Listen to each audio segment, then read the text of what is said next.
A very warm welcome to everyone in this presentation on Punch and its cartoons of the Crimean War. My name is Petros Panou and I am a third-year doctoral student in history at Balliol College, University of Oxford, where I research Britain and the Crimean War, which was fought between 1854 to 1856. I am more broadly interested in Victorian ideas on war and peace and how these ideas shaped contemporary debates. But I'm also very interested in the visual culture of war, hence this presentation today. So what are our three main objectives in today's presentation? Firstly, it is to develop an understanding of wartime caricature and its place in Victorian popular culture. We will see how Victorians attached a great cultural value not only to cartoons, but to visual sources more generally. Secondly, it is to engage imaginatively and analytically with previously unseen cartoons. At some point in the presentation, you'll have the opportunity to discuss amongst you some of the cartoons published during the war in Punch, one of the most popular, humorous, illustrated periodicals published in Victorian Britain. Thirdly, it is to think critically about how we can use cartoons as historical sources. In other words, how can we incorporate them into our own historical work? What questions about the past can cartoons answer, but also what questions about the past they cannot answer on their own? Now let us first turn to Punch, or the London Charivari, as was its very famous subtitle. Punch was a weekly publication which first appeared in 1841. On the right-hand side, you can see its title page from an 1856 issue. Punch was a popular illustrated humorous magazine, a national jester which combined social commentary and critique with biting sarcasm and irony found throughout its pages and across its issues. The popularity of Punch only started to decline in the 1980s, and its final issues appeared in 1992. For many, Punch was a sort of a national institution, not only because it captured some of the main ideas of the age, but also because it reflected contemporary views on society, religion, politics, culture, and the world at large. Punch acquired both European and international reputation. Indeed, it was being read widely in the United States of America. Punch catered mostly to the metropolitan middle classes, though we do have evidence that it was being read by the aristocracy and by Queen Victoria herself. Now, what made Punch especially famous amongst its readers were its famous cartoons, and it is to these cartoons that we're now going to turn our attention. Before we do so, we need to establish some definitions. So I want you to take some time to consider the following questions. Firstly, what is a cartoon, especially in the context of a magazine? How do you understand the term cartoon? Secondly, when was the last time you came across a cartoon and where? Thirdly, what was this cartoon about? And what did it make you feel? Did it make you laugh? Did it make you angry? Now, I would like you to pause this video to take a few minutes to discuss these questions amongst you, and then we will return back to the presentation.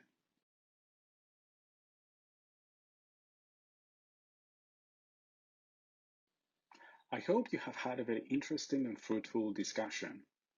What I want to do in this slide is to touch upon some of the main ideas pertaining to the definition of cartoon, although I am sure that you have already picked up many of these. Now, a cartoon is a drawing or a sketch that is either colored or uncolored.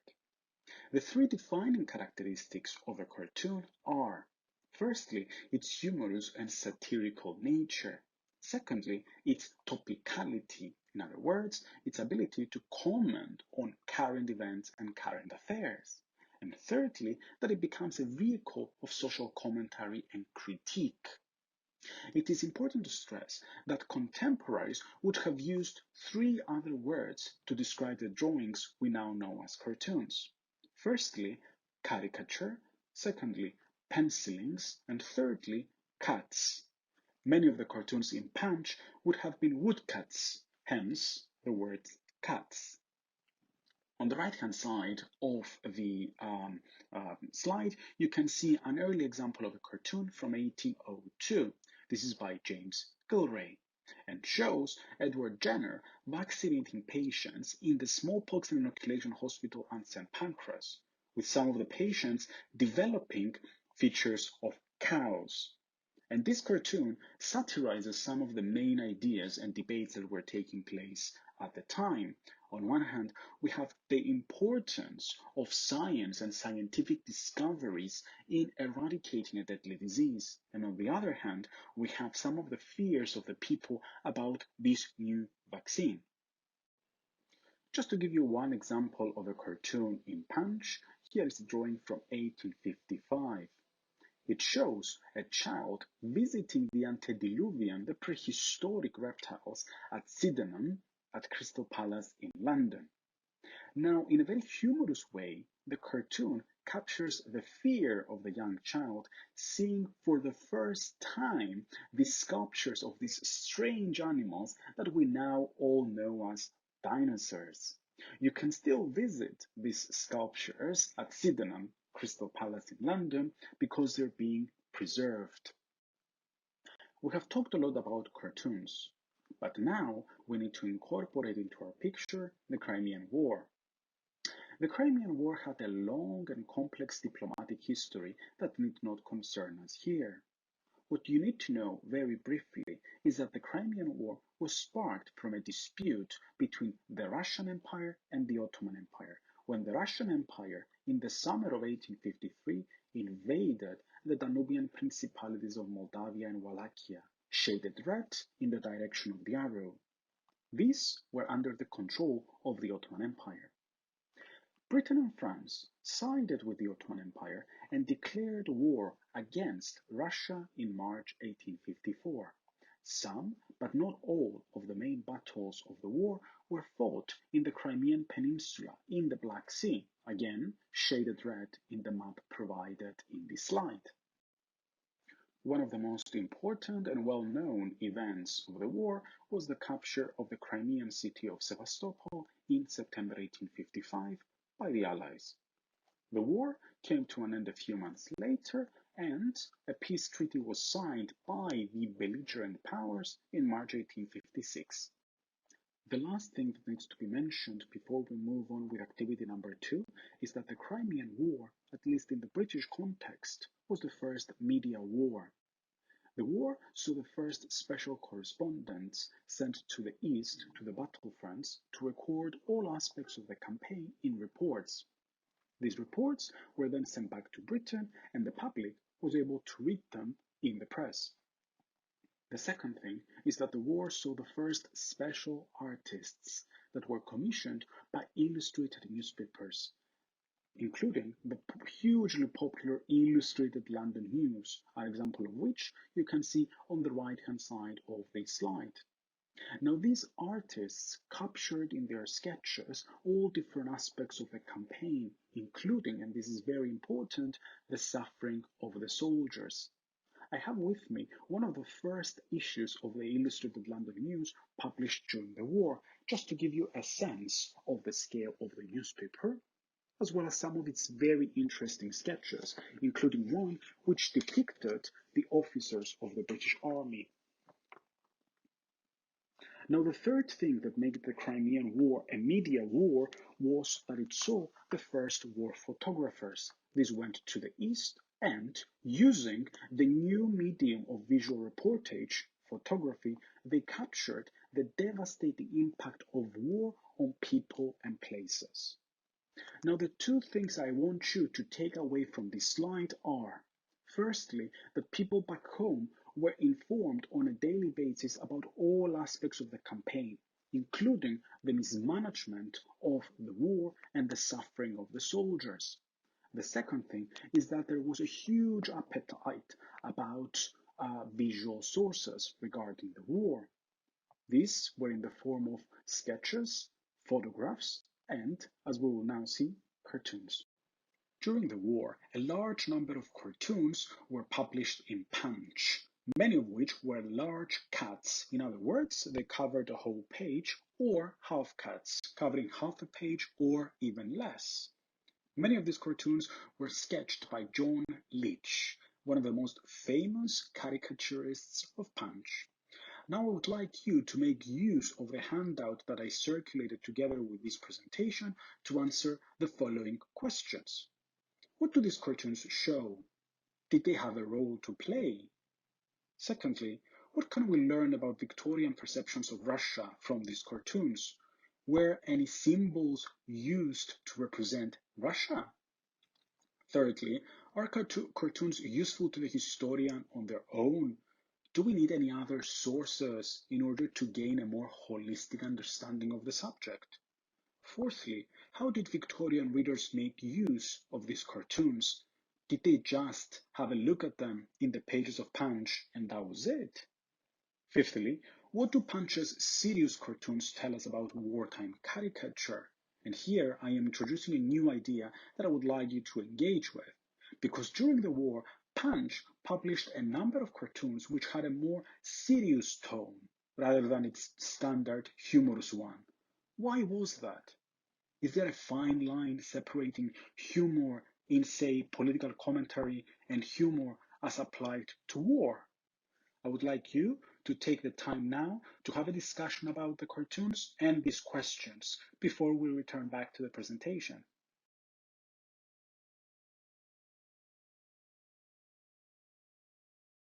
I hope you enjoyed the exercise and that you were able to answer the questions.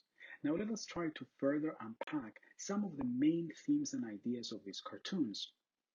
It is impossible to miss the humorous tone of many of the cartoons published during the war in Punch.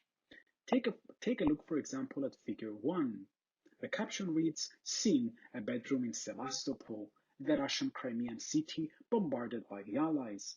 Here we can see an old gentleman who is rather deaf and very sleepy, stating the following: "Somebody knocking at the door, come in." But that somebody is actually a thing, a cannonball, which destroyed his room. The same humorous theme is reflected in this cartoon with the caption "Evening Party at Sevastopol." On the right-hand side, you can see the position of the cartoon of this half cat in the context of the whole page. The cartoon is accompanied by text, by articles. Sometimes, as in this particular case, the articles had nothing to do with the cartoon whatsoever. Here we have two articles, one of them discussing baby shows in Ohio, United States, and the other one, Liverpool oranges. So you can see how a wide variety of topics were chosen for critical commentary and parody, and how the domestic intertwined with the international even on the same page. One of the questions that we need to consider is how Russia was represented in wartime caricature. Now, Punch usually used the imperial Russian double-headed eagle, here recasted as a split crow to make fun of it, to represent Russia. In Figure 3, we can see Britain and France, represented by two soldiers, running after the split crow. One of the questions I ask you to consider is how Victorians made use of these cartoons. Now, this is a very difficult question to answer without having in front of you a physical copy of Punch. I have a physical copy that we can use to answer these questions. This is the cartoon of the split crow, published in 1855. The answer to this question can be found on the next page, which was blank. This was done deliberately because the Victorian reader would often take the cartoon out of the Punch issue and use it as a poster or for decorative purposes. Indeed, the original owner of this bound volume of Punch made a cutting, possibly of a small cartoon, and you can see the cutting right here in this particular page. Typically, Russia was represented by Punch as a bear, as shown in Figure 4. One of the questions raised in this cartoon is why its caption reads "all but trapped." Why was Russia, the Russian bear, all but trapped? The clue is in the date, shaded red in figure 4. It is November 3rd, 1855, almost 2 months after the Russian city of Sevastopol fell into the hands of the Allies. So Punch essentially commented on the fact that following after that decisive battle, the Russian bear was all but trapped and that victory in war was imminent. As I have already mentioned, Punch also published a number of serious cartoons. Now it seems that the caricaturists of Punch had no problem using biting sarcasm and irony when describing war and its impact on Russia and its people. However, when it came to the emotional impact of war on the Victorians at home, and especially on the families of servicemen, then Punch moderated its tone and assumed a more serious position. And this is clearly depicted in figure 5, which shows a mother and her child praying, presumably for the safety of the brave in Crimea. This is clearly also the case in figure 6, which shows a soldier in the Crimea dreaming about his worried family back home. Oftentimes, some of the cartoons and drawings of Punch would be complemented by short texts and even by poetry. An example is figure 7, which depicts Florence Nightingale, the famous nurse who traveled to the East with the aim of establishing proper hygienic and medical practice in the barrack hospitals which treated the wounded servicemen of the war. Now, the interaction between the visual and the textual is very important in that it helps us to better understand some of the key ideas that the artist wanted to convey to the reader through this small drawing. I would like to draw your attention to the penultimate stanza of the poem. Singing pillow for you smoothed, smart and ache and anguish soothed by the readiness of feminine invention, singing fever's thirst allayed, and the bed you've tumbled made with a careful and considerate attention. Now, what the poet is trying to do here is to draw the reader's attention to the contribution of women to the war effort by the readiness of feminine invention, and to sing the praises of women like Florence Nightingale, who selflessly traveled to the East to help to succor the wounded and suffering servicemen. And this is clearly an idea that the artist wanted to convey through this small drawing. So the key idea that I want you to take away from this slide is that it is very important to always consider the visual alongside the textual so as to better illuminate both. Yet, sometimes we lack the direction offered by an accompanying text, which helps us better understand the cartoon and the things it commented on or made fun of. An example is figure 8, which shows two soldiers during the harsh Russian winter having a short conversation. Well, Jack, here's good news from home. We're to have a medal. That's very kind. Maybe one of these days we'll have a coat to stick it on? It is not difficult to understand that this cartoon, unlike the previous three, was humorous. Indeed, it could be argued that the cartoon served as a vehicle of criticism against the government for the mismanagement of the war. It is a well-known fact that the way in which the war was managed by the British government and responsible departments received extensive public criticism. Soldiers were left without food, clothing, and medicine, and their suffering was widely publicized in the press. So, this cartoon was contributing to the attack on the government in a humorous way by drawing attention to the plight of the soldiers. But how are we to unpack the meaning of this cartoon more effectively? I want to argue that to do so, we must always study cartoons alongside other historical sources. Newspaper reports and other visual material, for example, can help us to contextualize a cartoon and to properly tease out its meaning. Turning, for example, to the Times and its comment that the noblest army England ever sent from these shores has been sacrificed to the grossest mismanagement, and at the same time examining the sketches of the Illustrated London News, which depicted the frost-bitten soldiers, creates a wider context which serves to shed light on this Punch cartoon. Thus, by understanding the general context through the use of other historical sources, we are better able to appreciate the humor and the complex meanings of Victorian wartime caricature. So, to sum up, firstly, we have established the importance and we have examined the richness of wartime caricature in Victorian culture. Secondly, we have seen how cartoons provide a key with which we can unlock the door to the past and examine some of the main ideas debated at the time. And finally, we have seen how we must think critically about how to use cartoons and how we must always study them together with other historical sources to fully illuminate them and to properly tease out their meaning. So what next? Here are two follow-up resources that you can use if you're interested in learning more about punch and caricature. The first, the Victorian Web, provides useful information about punch and about cartoons published throughout the Victorian period. The second, the British Cartoon Archive, is a wonderful and valuable resource. It is a database which holds over 200,000 cartoons. Thank you for listening, and I hope you have enjoyed this session.